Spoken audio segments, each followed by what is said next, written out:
ইসলামপন্থী দল এক একজনের বিবেচনায় এক এক রকম হতে পারে। ইসলামী আন্দোলন বাংলাদেশ একটা ইসলামপন্থী দল, আমরা মনে করি জামাতে ইসলামও একটা ইসলামপন্থী দল, আবার খেলাফত আন্দোলন একটা ইসলামপন্থী দল। কিন্তু যেহেতু আমাদের মধ্যে কিছুটা পার্থক্য আছে আমলের দিক থেকে, আখলাকের দিক থেকে, আলেমের দিক থেকে, এই জন্য কিন্তু ভিন্ন ভিন্ন দল। এক ইসলামে নানা পার্থক্য না, ইসলাম একই, কিন্তু প্র্যাকটিসের ক্ষেত্রে গিয়ে দেখা যায় যে আপনিও তো ভাই হারুন ভাই মুসলমান, তাই না? কিন্তু আপনার প্র্যাকটিসটা একরকম, আমার প্র্যাকটিসটা একরকম, তারেক ভাইয়ের প্র্যাকটিসটা একরকম, কিন্তু আমরা মুসলমানদের খারিজ না, তাই না? অতএব এখানে অবশ্যই ইসলামী দল ভিন্ন ভিন্ন হওয়ার কারণ কি?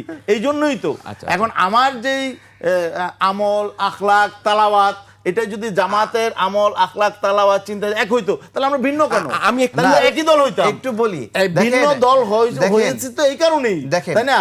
এখন এই আমাদের ইসলামে বেশ অনেকগুলো দল আছে, 8-10টা দল নিবন্ধিতই, যেহেতু কিছুটা পার্থক্য আছে, সকল ক্ষেত্রেই আছে, এলেমের ক্ষেত্রে আছে, আমলের ক্ষেত্রে আছে, আকীদার ক্ষেত্রে আছে, এই জন্য তো ভিন্ন ভিন্ন। হ্যাঁ, বলতে চাই তো, একটু বলতে দেন, আমার একটা প্রশ্ন ক্লিয়ার করা আছে, আমি এটা আগে শুনে দেব নাকি? না না, আমারটাই বলি।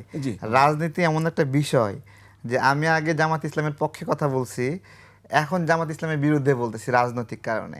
আবার রাজনীতি এমন একটা বিষয়, যেই রাজনীতি ইসলামী আন্দোলন বলছে যে জামাত যেখানে লাগে সেটাই মানে ইয়ে হয়ে যায়, ওই যে লৌটা বলে না, দুধ ফেটে গেলে লৌটা বলে, তো ওই রকম ভাষায় জামাত যেখানে লাগবে সেখানেই লৌটা উঠবে।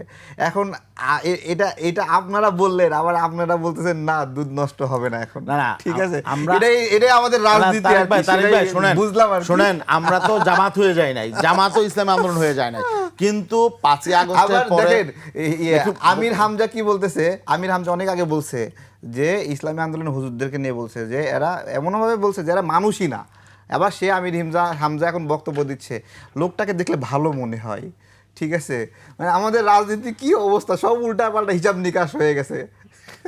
না না, এটা তো সময়ের ব্যবধানে, এখানে আমাদের দেশের স্বার্থে, জনগণের স্বার্থে আমাদের কাছাকাছি আমাদের ব্যক্তিগত স্বার্থ। শুনুন তারেক ভাই, যে আপনি একটা বললেন না যে এর আগে আপনি একটা দলের পক্ষে ছিলেন, এখন আবার বিপক্ষে, কিন্তু আমরা এখন যে আমাদের অবস্থানটা, সেটা একান্তই 5ই আগস্টের পরে আমরা যদি নতুন আমরা জনগণের প্রত্যাশা পূরণের জন্য আমরা চাচ্ছি যে আসলে যারা এদেশে দেশের পক্ষে কাজ করছে, যারা নিরাপদ এবং যারা বেসিক্যালি ইসলামকে রাষ্ট্রীয়ভাবে, সামাজিকভাবে, যারা ইসলামের আলোকে একটা কল্যাণকর রাষ্ট্র প্রতিষ্ঠা করতে চায়, আমরা কাছাকাছি আসার চেষ্টা করছি। অতীতের বিভিন্ন বিষয় আইনা যদি এটাকে আপনারা আঘাত করেন, তাহলে এটা কল্যাণকর, দেশের জন্য কল্যাণকর হবে না।